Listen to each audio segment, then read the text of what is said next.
Okay, so here we have an article by the Huffington Post, and this article seeks to highlight how drug companies have utilized advertising on a massive scale to allude to the idea that many people who suffer from conditions in their lives can be helped by prescription drugs,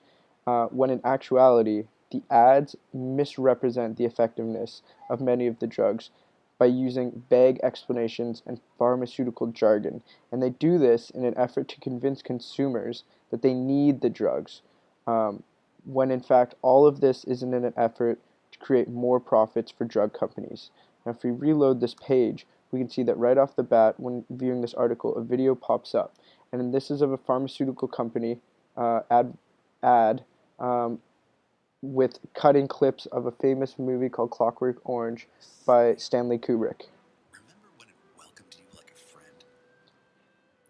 So right off the bat, we get this interpretive bias that this is alluding to something that is being forced upon us.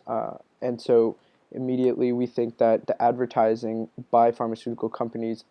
is sort of brainwashing, as seen in Clockwork Orange. Um, the stance that this author takes is certainly skeptic. Um, he talks a lot about this one specific drug called Belsomra, which is a sleeping drug or sedative. And in trials, he highlights how, on average, the drug only helped people fall asleep 6 minutes sooner and keep them asleep for 16 minutes longer. And then he goes on to talk about how the FDA actually recommended that for people starting the medication for there to be a lower dose than was used in the trials, which means ultimately this drug was useless. Um,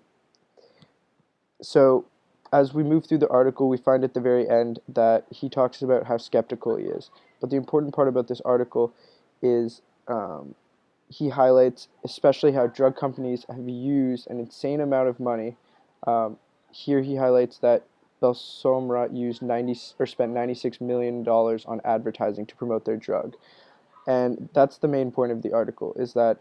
uh, drug companies use insane amounts of money to promote their drugs and to increase profits, and that's something that people need to be aware of, especially in this case in which drugs, the drug actually has very minimal effects.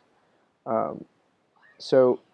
going into this article, I had my own personal bias to this because I had a friend who overdosed on sleeping pills. Luckily, she was okay after going to the hospital, but immediately going into this, I had a negative